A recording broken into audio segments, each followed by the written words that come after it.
ہمارے حضرت مرشد عالم رحمۃ اللہ علیہ کے بڑے صاحبزادے انہوں نے ایک واقعہ سنایا جو سنا کے آگے چلتے ہیں. بسیار خوری پر عجیب واقعہ. یہ ان دنوں کی بات تھی کہ جب ملک میں ختم نبوت کی تحریک چل رہی تھی. حضرت مفتی محمود رحمۃ اللہ علیہ وہ قائد تھے اور اللہ نے مہربانی کی تھی کہ اس وقت ختم نبوت کے بارے میں ایک قانون پاس ہوا تھا اسمبلی میں. علماء کے کہنے پر لوگوں نے گرفتاریاں شروع کر دی تھیں پیش کرنی. کبھی اس مسجد سے گرفتاری، کبھی اس سے، کبھی اس سے. ہمارے حضرت رحمۃ اللہ علیہ کے بڑے صاحبزادے وہ بھی نوجوان تھے، ہمت والے تھے، انہوں نے بھی گرفتاری پیش کی. چنانچہ جیلیں بھر گئی تھیں. مگر جیل والے لوگ ان قیدیوں کا احترام کرتے تھے.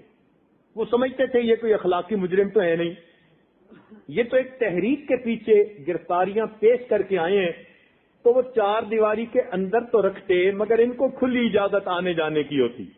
یہ نمازیں پڑھتے، آپس میں ملتے بیٹھتے، مگر چار دیواری کے اندر ہوتے. اللہ تعالیٰ کی شان. حضرت مولانا غلام اللہ خان رحمۃ اللہ علیہ شیخ القرآن پاکستان کے بڑے معروف بزرگ گزرے، عالم گزرے. درس تفسیر ان کا بڑا مشہور تھا. پٹھان آدمی تھے اور بڑے فیاض اور بڑے سخی تھے. وہ بھی اسی جیل میں پہنچے اور اسی کمرے میں ہمارے حضرت کے یہ بڑے صاحبزادے بھی پہنچے. جیل والوں نے کہا چلو یہ بڑے عالم ہیں اور یہ بڑے شیخ کے بیٹے ہیں، دونوں کو ایک کمرے میں رکھ دیتے. اب ان کے شاگرد بھی سینکڑوں ملنے والے آتے اور ان کے متعلقین جو حضرت کے تھے وہ ان صاحبزادہ صاحب کو ملنے جاتے. تو کوئی جانے والا بسکٹ لے کے جاتا، کوئی جانے والا مٹھائی لاتا.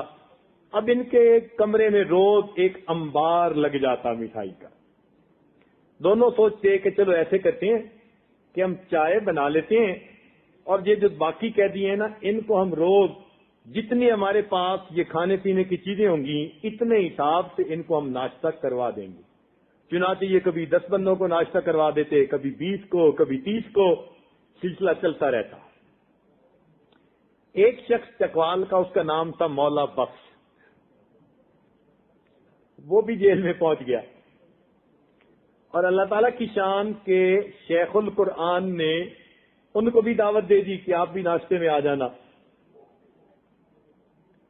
اب جب آپس میں مل بیٹھے رات کو کہ بھئی کل ہم نے کتنوں کو دعوت دی ناشتے کی، تو انہوں نے نام بتائے کہ میں نے اتنوں کو دی، تو مولا بخش کا بھی نام آ گیا.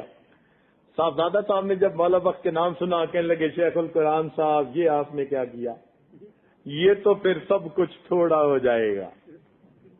وہ پٹھان بندے تھے، کہنے لگے یار یہ کون سی بات ہے، ہم ایسے کرتے ہیں کہ پہلے بلا ہی فجر کے بعد مولا بخش کو لیں گے، وہ ناشتہ کر کے چلا جائے، پھر جتنا کچھ بچے گا اتنے لوگوں کو پھر دعوت دے کے ناشتے پہ بلا لیں گے. ان کا یہ ٹھیک ہے. صاحبزادہ صاحب کہتے ہیں کہ ہمارے پاس اس دن 10 کلو مٹھائی موجود تھی پیک ڈبوں میں. ہم نے اندازہ لگایا کہ اگر ایک بندہ 1 پاؤ بھی مٹھائی کھائے تو اس کا مطلب ہے 40 بندے تو ناشتہ کر سکتے ہیں نا. میں نے 40 بندوں کے حساب سے چائے بنائی اور وہ جو مگا ہوتا ہے نا بڑا، وہ بھر بھر کے پانی ڈالا ایک ایک کے لیے. اور ہم نے فجر کی نماز پڑھتے ہی مولا بخش کو بلا لیا کہ جی آئیں آپ ہمارے پاس ناشتہ کریں. کہتے ہیں جی مولا بخش صاحب آ گئے اور آ کر انہوں نے چائے پینی شروع کی اور مٹھائی کھانی شروع کی. میں چائے بھرتا رہا، شیخ القرآن صاحب ان کے آگے ڈبے کھول کے رکھتے رہے. اس اللہ کے بندے نے ہمارے سامنے 10 کلو مٹھائی اور 40 مگے چائے وہ پی لی. کہتے ہیں ہم حیران. جب اس نے کھا لیا پی لیا، اب مولا بخش نے ادھر ادھر بھی دیکھا. ادھر ادھر دیکھنے کے بعد وہ شیخ القرآن صاحب سے کہنے لگا کہ حضرت مجھے ذرا اجازت دیں، مجھے جلدی جانا ہے. شیخ القرآن صاحب کہے کہ اس نے اتنا کھا لیا کہ اب اس کے پیٹ میں مروڑ اٹھ رہا ہے اور برداشت نہیں، اس لیے جلدی جانا چاہتا ہے۔ تو شیخ القرآن صاحب نے کہا کہ بھائی اتنی جلدی کیا ہے مولا بخش صاحب، کیوں اتنا جلدی جاتے ہو؟ کہتے حضرت جلدی میں اس لیے جا رہا ہوں کہ میرا ناشتہ چودھری فضل الہی کے پاس ہے۔ انہوں نے مسجد میں بیٹھ کے یہ بات سنائی اور کہنے لگے کہ میں 100% ٹھیک بات سنا رہا ہوں۔